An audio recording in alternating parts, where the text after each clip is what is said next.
Il a réduit la salle des archives du poste de santé de Nibi dans le département de Gossas. Tout à l'heure, vers 16 h, la chambre du dépositaire a pris feu. Et heureusement que j'avais appelé le dépositaire à l'avance pour qu'il puisse vendre une patiente un ticket. C'est pour cela que le dépositaire est sorti de la chambre. Sinon, il allait pris feu lui aussi. la suñu hôpital bi ne jëfë dal di tak jël safara néegu dépositaire bi tak na bi def doom du yéré du ay outils de cherchement lépp def doom.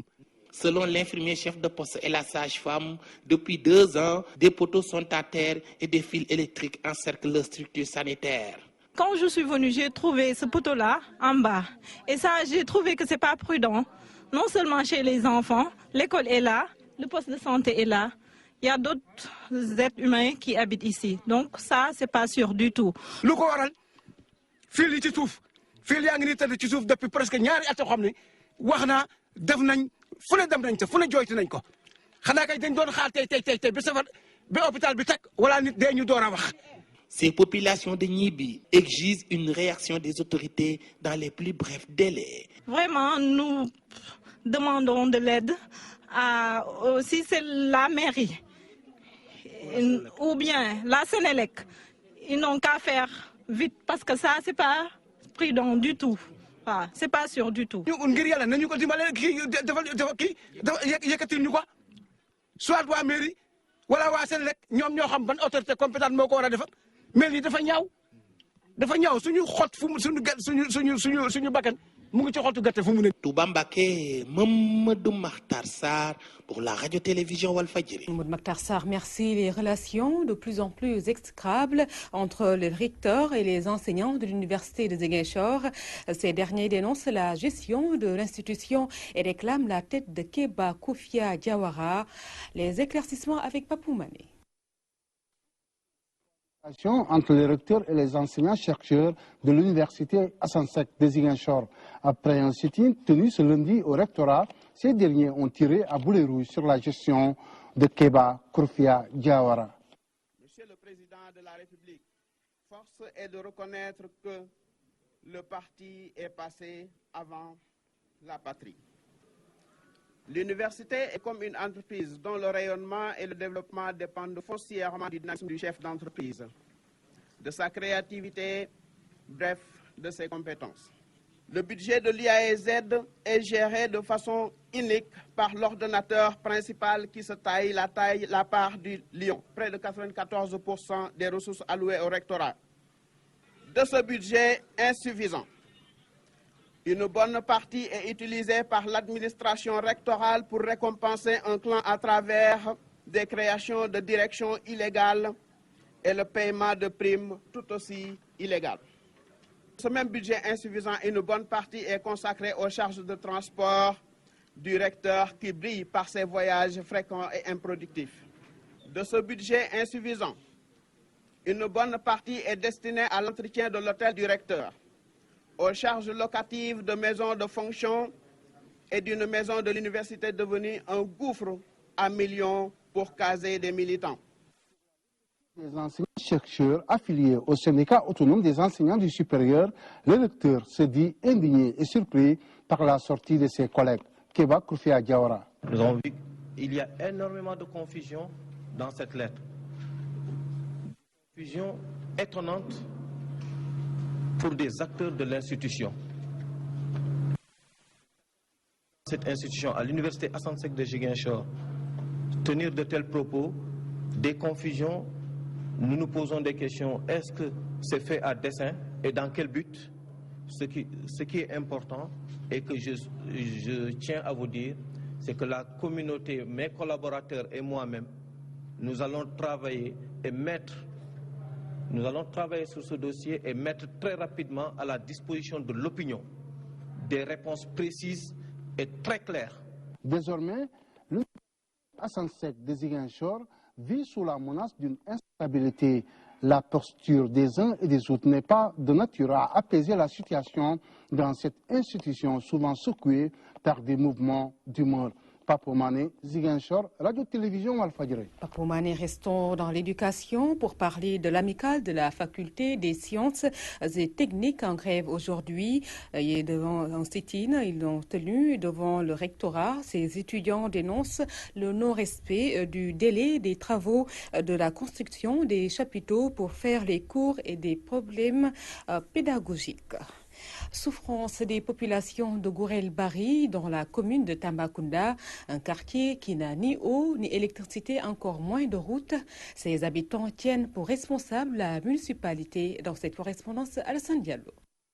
Gourel Bari, situé dans la périphérie de la commune de Tambacounda, manque de plusieurs commodités. Les 18 000 personnes qui voient le jour dans ce plus grand quartier de la capitale orientale sont, comme qui dirait, oubliées des autorités locales. Elles conjuguent tous les jours le même calvaire, lié au manque d'eau, absence d'électrification et des routes impraticables. Les populations ont mis à profit la visite des camarades de Khalifa Sall pour le faire savoir à la face du monde.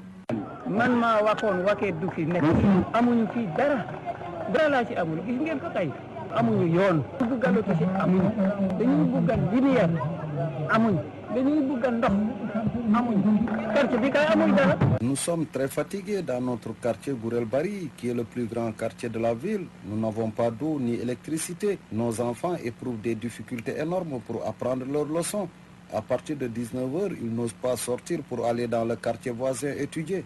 Nous femmes, nous passons toute la journée à puiser dans des puits de plus de 50 mètres de profondeur pour trouver le liquide précieux. C'est vraiment dur, sans compter les routes qui sont impraticables.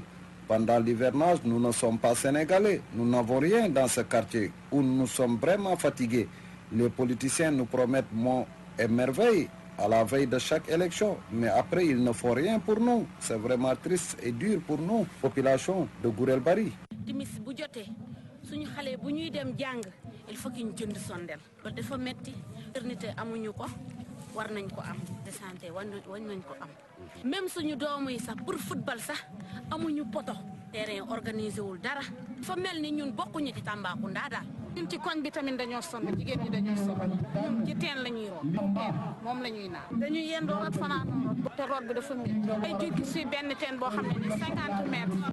Au cours de cette rencontre, le coordonnateur régional du mouvement And Dolel Khalifa a jeté pas mal de cailloux dans le jardin de la mairie de Tambacounda, qui, selon lui, est à l'origine de la souffrance de ces populations.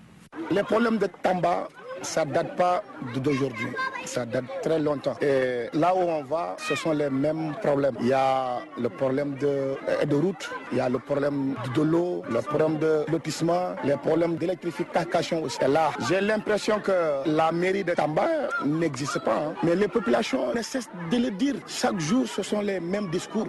Et maintenant, je me pose la question, est-ce que la mairie de Tamba existe? Parce que je ne peux pas concevoir dans une ville aussi importante que Tamba, le budget de la mairie est tout à fait important et que les problèmes surgissent. La Sanakante soutient que les déclarations et autres discours politiciens doivent cesser. Avec ça, encore on vient nous dire qu'il y a un plan Sénégal émergent.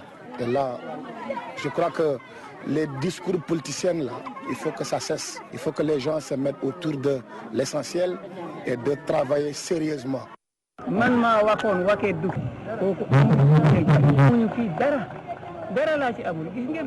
Alassane Diallo, Tambacounda, Radio-Télévision Walfadjri. Alassane Diallo, après Gourel Bari, direction Rufisque, où les acteurs de la pêche réclament des moyens pour pouvoir aller en haute mer et surtout ne pas revenir bredouille, comme c'est le cas depuis quelque temps. Najib Sagnan nous en édifie. Yen compte 7 villages de pêche et près de 500 pirogues. La localité est une zone par excellence de pêche. Cependant, des difficultés demeurent et empêchent même au secteur de prospérer. Et si rien n'est fait, les pêcheurs de Yen ne pourront plus accéder aux ressources halieutiques. La localité est confrontée à un problème. Le problème, c'est le problème récurrent vraiment que tous les pêcheurs rencontrent, c'est la raréfaction des ressources halieutiques. C'est ce qui a valu vraiment la reconversion des pêcheurs en ligne glaciaire, parce que c'est des pêcheurs qui vont jusqu'à hauteur de la Guinée-Bissau, à hauteur de la Casamance, pour pêcher. Les captures sont d'un niveau très faible. C'est dû essentiellement à ce qu'on appelle vraiment la raréfaction des ressources halieutiques. Des mesures d'urgence sont envisagées pour régler le problème de la pêche à Yen. l'aquaculture, un domaine qui pourra permettre aux pêcheurs d'avoir 7 tonnes de poissons par mois. Les populations de Yen ont constaté qu'ils n'ont plus de poissons. C'est dans ce sens qu'ils ont voulu créer une ferme aquacole. Parce que si en temps de production, ils peuvent avoir minimum 10 tonnes de poissons comme objectif par mois. Et que ça, c'est des rentrées de fonds énormes. Du côté des autorités municipales, des mesures idoines seront prises telles que la rétrocession des infrastructures de pêche qui pourront faire naître des centaines d'emplois dans la commune de Yen. Nous sommes en train de trouver donc un repreneur qui va donc reprendre ces bijoux pour produire de la glace pour la conservation du poisson. Et le fait qu'il y ait un repreneur qui va agrandir la capacité de production de glace et même de conservation va employer des centaines et des centaines donc de jeunes et de femmes qui vont pouvoir donc trouver un travail à travers ceci. Près de 96% de la population de Yen vit des ressources de la pêche. Rufisque Naïsania et Télévision Al-Fadjiri. Najib Sagna, commune de Notto-Diobass et Thiénaba, des populations impactées par l'autoroute Ila Touba s'opposent au démarrage des travaux sans leurs indemnisations. Surprise de voir les engins sur place. Elles se disent prêtes à y laisser leur vie. Suivons cette correspondance de Gorgui Sambadiaï. C'est au milieu de la brousse que des impactés de l'autoroute Ila Touba se sont rassemblés. Venus des communes de Notto-Diobass et de Thiénaba, ces derniers s'opposent au démarrage des travaux sans leur indemnisation. C'est des terres que, bon, vous voyez, on a semé des maniocs, il y a des manguiers, il y a des pommes d'acajou. Donc, après, ils ont tout pris, il ne reste plus rien. Ils nous avaient promis de le manger. Chacun parmi nous, après, ils nous ont donné des numéros. En même temps, ils nous ont dit que chacun, on doit te donner temps. Depuis lors, on attend jusqu'à ce jour-là. Hier, on est venu, on a trouvé les caterpillars, les camions qui sont en train de faire les travaux. Ces terres étant leur principale source de revenus, les paysans de cette localité ne comptent pas du tout laisser les travaux se poursuivre sans dédommagement aucun. Ils se disent prêts à y laisser leur vie. On ne va pas laisser les travaux continuer. Donc chaque jour, on est là du matin jusqu'au bout, jusqu'au soir. Donc il faut qu'ils passent les caterpillars sur nos corps, mais on ne bougera pas. Donc on est là, donc c'est inadmissible. Il faut qu'on nous donne ce qu'il nous doit. Sinon, les travaux, nous, on est prêts pour mourir.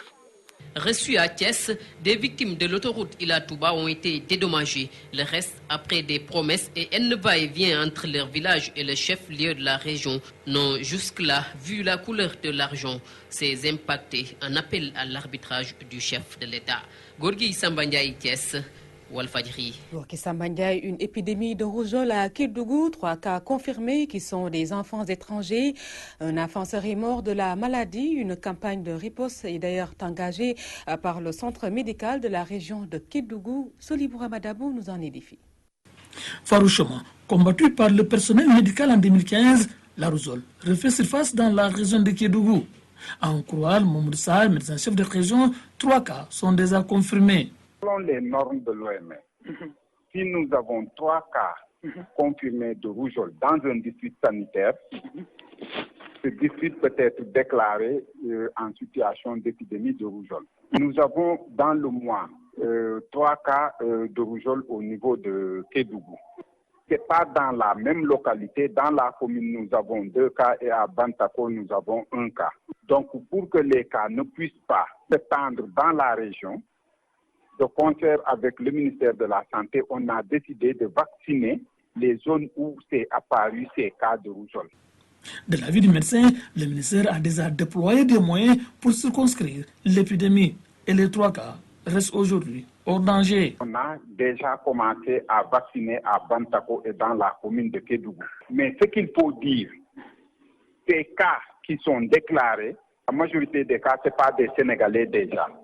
C'est des enfants des étrangers. Donc, comme c'est des enfants des étrangers aussi, il faut que nous, qu'on protège la population sénégalaise. Et dans ce cadre, on est en train de faire la riposte pour que la maladie ne puisse pas s'étendre. Mais nous avons globalement dans toute la région uniquement 3 cas.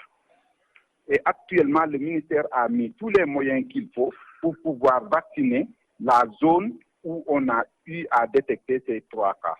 Selon toutes les sources proches de la santé, un enfant serait mort de cette maladie. Kédougou Solibra Madabo pour la radio-télévision. Parlons toujours santé. La santé qui est malade à Malika, insuffisance de structures sanitaires, déficit de ressources humaines, maladie pulmonaire due à la décharge de Bobos. Autorités municipales et sanitaires réclament l'érection respective d'un centre de santé, d'un hôpital et des mesures pour le traitement des ordures au niveau de la décharge. On fait le point avec Théodore Semedo. Malika, une commune mal lotie en infrastructures sanitaires, seuls 2 postes de santé pour plus de 50 000 habitants. La population de Malika, elle est estimée à environ 50 000 habitants, et 50 000 habitants qui n'ont que 2 structures de santé qu'on peut appeler des postes de santé. C'est nettement insuffisant. Les ressources humaines manquent également pour soigner les malades, dont plus particulièrement les femmes.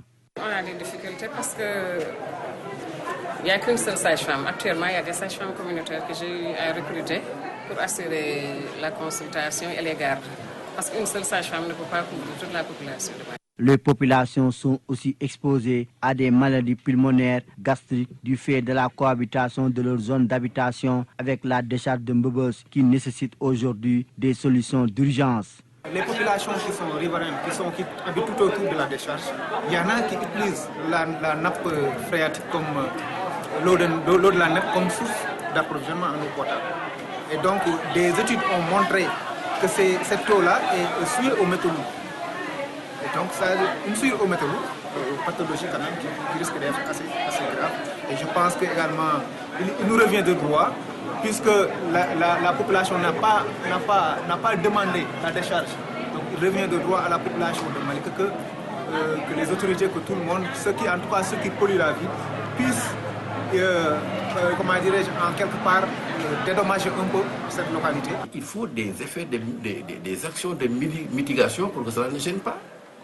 La décharge, elle est dangereuse parce qu'elle est sauvage. Un centre de santé et un hôpital sont sollicités pour améliorer l'offre sanitaire dans cette commune de la banlieue. Normalement, c'est un poste pour 10 000 habitants. Donc Malika devrait abriter au moins 5 postes de santé. Et pour 50 000 habitants, Malika devrait avoir un centre de santé. D'un centre de santé, même pourquoi pas d'un hôpital. Ces doléances ont été étalées par les autorités locales et sanitaires de Malika en marge d'une cérémonie de réception de matériel médical d'un coût de 6 millions octroyé par la municipalité aux postes de santé et acteurs communautaires de la zone. Théodore Semedo, Malika, Walfadjri. Théodore Semedo, un focus sur la politique à présent. Les partis de l'opposition, de toute obédience confondue, et les mouvements citoyens, sauf Y'en a marre, se sont réunis autour d'un bloc pour voter un non collectif au référendum. Ils se sont donnés en spectacle pendant leur rencontre. Biram Mandiaye y était, suivant son compte rendu. Il faut s'attendre à tout en politique. Les principaux rivaux se sont réunis autour d'un bloc pour atteindre un non collectif pour le référendum. Le sens de notre combat aujourd'hui, c'est bien la mobilisation du peuple et de tout le peuple afin que nul n'ignore. Donc, le peuple et ses élites sont à présent debout et nous irons sur le terrain pour porter, s'il le faut, l'estocade. Ce référendum n'a pas de sens selon le projet initial, mais comme il persiste et signe, nous allons donner un sens au référendum en disant Dotofi Amati. Donc la bataille que nous allons mener pour rejeter par des assemblées, des discussions, des rencontres pour informer le peuple, cette bataille-là, nous avons décidé de la commencer aujourd'hui. Chose surprenante, ils ont failli venir au mai après leur huis clos.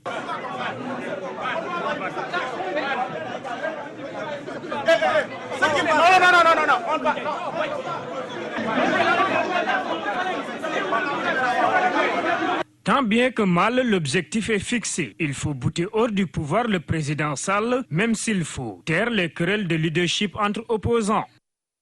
Réduction du mandat du chef de l'État, l'Union démocratique républicaine dénonce le revirement de Macky Sall qui avait pris l'engagement de réduire son mandat de 7 à 5 ans.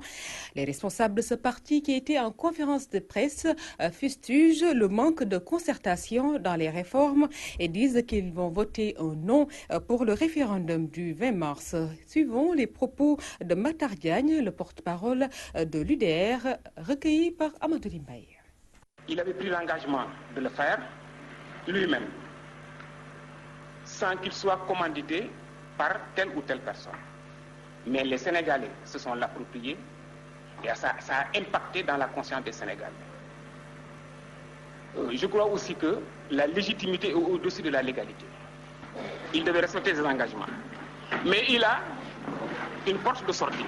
Quelle est cette porte de sortie? C'est de démissionner. Donc, il n'y a pas d'échappatoire. Il peut démissionner pour respecter son engagement et pour réduire son mandat de 5 ans. Mais au-delà de ce caractère, de cet aspect, il y a d'autres imperfections dans les propositions du président de la République. Donc, il n'y a aucune raison de se hâter, de se précipiter pour organiser le référendum. On peut repousser le référendum pour organiser des concertations beaucoup plus larges, parce qu'il me semble que cette décision n'est pas une décision concertée. Si on maintient ces dispositions, au cas où c'est maintenu,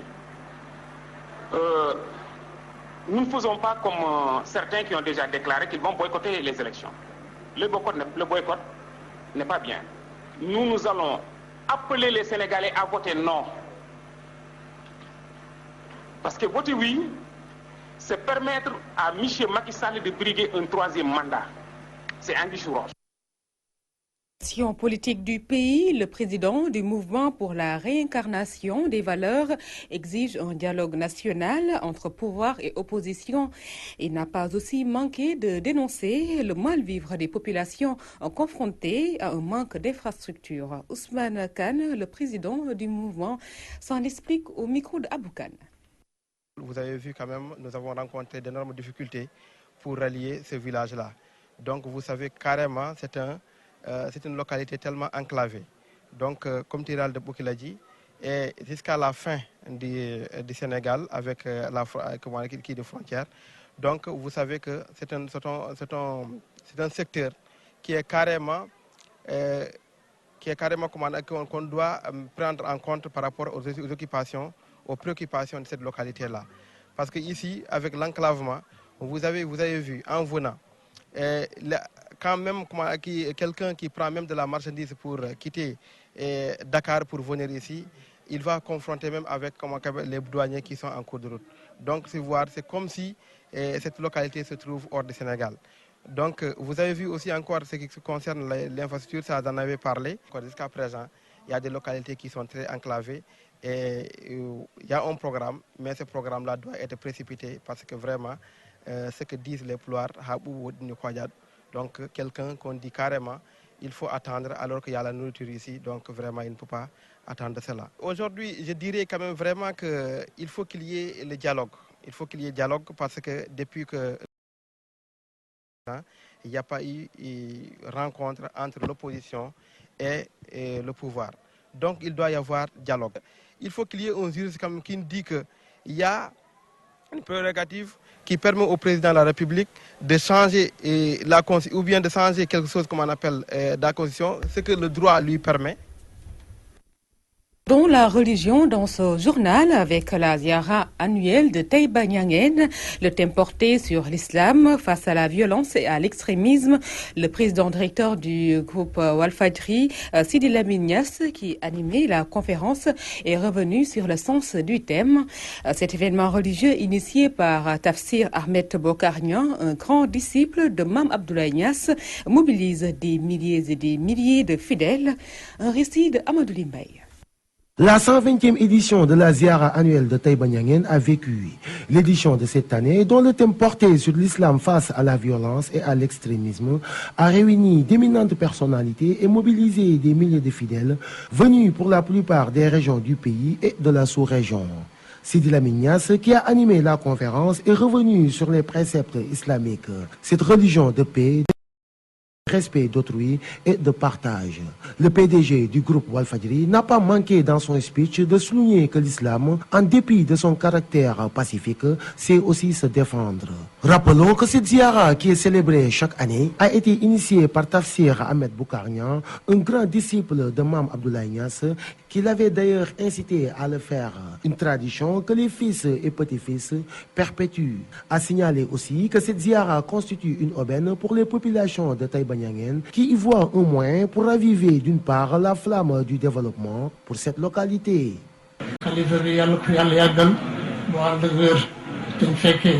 Amadou Limbaye à Taïba Niangène, Walfadjri. Amadou Limbaye, merci. Quelques notes de sport dans ce journal. Football Ligue sénégalaise pour débuter. À l'issue de la phase aller qui a pris fin le week-end dernier, les entraîneurs se projettent vers la phase retour. Le coach de l'US Ouakam a indiqué qu'il a pris une équipe décimée, mais il annonce que son équipe va jouer le titre. Je vous propose d'écouter Malik Daf, interrogé par Tierno Daf. Le match était un peu équilibré, le jeu était campé un peu au milieu de terrain, rare occasion, peut-être un ballon frappé sur la barre transversale de l'USO, l'autre ballon frappé sur la barre transversale de Ouakam, à part ça il n'y a pas beaucoup d'occasions. Bon, le jeu était trop campé au milieu de terrain, beaucoup d'impact physique, beaucoup de duels, mais je pense que dans l'ensemble du match, ce fut un nul équitable. Mais on a senti également votre équipe dégager une grande puissance physique. Ah, tu te le dis, c'est vrai, tu es un connaisseur du football. C'est pas pour rien que tout le monde t'apprécie. C'est vrai, parce que c'est vrai que moi j'ai préparé mon équipe physiquement. D'habitude, on dit que l'entraîneur il est physique. C'est à l'image de mon équipe. On l'a préparé physiquement. On est venu, il y avait des répondants, comme vous le savez. Il y avait des répondants. Sur le plan physique, on a été très costaud, parce que sinon on allait perdre. Parce qu'en face aussi, il y avait de gros morceaux en face. Bon, comme j'ai dit, hein, c'est un bon match. Bon, c'est dommage, on n'a pas gagné, l'autre aussi n'a pas gagné, il n'y a pas de but, c'est un nul équitable, chacun prend son point et rentre. C'est bien pour nous, passer à l'extérieur, on a pris un point, ça va nous permettre d'avoir 17 points, ensuite de préparer les phases de retour tranquillement. Voilà, justement, c'est un autre championnat qui va commencer avec la phase de retour. La tenue de Ouakam maintenant, c'est quoi? Bon, parce que jusque-là, vous... Tu sais, Tcherno, c'est toujours difficile, hein, parce que je suis venu à Ouakam, je trouve une équipe décimée. La totalité des joueurs étaient partis. Donc j'étais en train au début de prendre par-ci, par-là, de faire une équipe en place. Bon, cette équipe commence à prendre forme. Mais comme nous jouons un championnat où toutes les équipes se respectent, rien n'est encore joué, je pense que nous avons notre chance comme tout le monde. On va préparer les matchs les uns après les autres et on va jouer ensuite pour voir à la fin ce que ça va donner. La Ligue 1, nous y restons pour parler de la Mbour-Petite-Côte qui a été tenue en échec à domicile, 0 but partout et toujours dans une position dynamique de terminer sur le podium. C'est du moins ce que pense son coach Karim Mané, dont les propos sont recueillis toujours par Tierno Daf. Tout à fait, nous sommes en panne de réussite depuis 5 journées. Ça, nous en sommes conscients. Aujourd'hui, encore, l'inefficacité a été mise en jour. Mais néanmoins, nous avons vu le mal. On va essayer de rectifier pour parfaire l'animation offensive. Hein? Je pense que ce n'est pas faute d'avoir essayé, mais il y a encore des choses à revoir dans ce secteur-là. Surtout la relation milieu-attaque, hein, qui est un peu malade. Donc, par rapport à ça, on va trouver le remède. Mettre sur les rails nos attaquants, hein, n'est-ce pas, pour qu'ils puissent la réussite comme au tout début du championnat. Vous savez, j'en suis conscient, et pour gagner, il faut marquer des buts. Hein, donc nous allons travailler, mettre l'accent dans ce secteur-là, n'est-ce pas, pour amener les buts. Est-ce que la puissance physique de Ouakam vous a gêné aujourd'hui? Non du tout. Aucune équipe ne nous gêne sur le plan physique. On est là présent. Nous essayons d'allier les deux. D'ici quelques journées, vous allez voir le vrai visage de Mbour-Petite-Côte. Un autre championnat va commencer avec la phase retour. La tenue de Mbour-Petite-Côte, c'est quoi maintenant? Nous ne varions pas par rapport à nos objectifs. Car je l'avais dit au départ que nous souhaiterions occuper le podium, c'est-à-dire la 3e place. Ce serait bien pour nous. Maintenant, quoi qu'il adviendra, ensuite, ce sera du bonus. Nous allons à présent nous Sur le football en Europe avec la soirée exceptionnelle de Ligue des Champions ce mardi avec les huitièmes de finale aller de la Ligue des Champions en Angleterre. Arsenal reçoit le FC Barcelone et en Allemagne, le Bayern de Munich accueille la Juventus de Turin. Voilà, c'est cette actualité sportive supervisée par Chertidiane Gomis qui met un terme à cette édition qui a été assurée du côté technique par Adjaratou Penayalo Gueye et Mariem Gueye. Un grand merci, coin esthétique à Abindour. Merci également à vous, chers téléspectateurs, de nous suivre toujours sur votre télévision Wolf TV. Retrouvez dans un instant Maman Tandour qui est déjà présente pour vous présenter le magazine de la rédaction. Merci d'avoir suivi.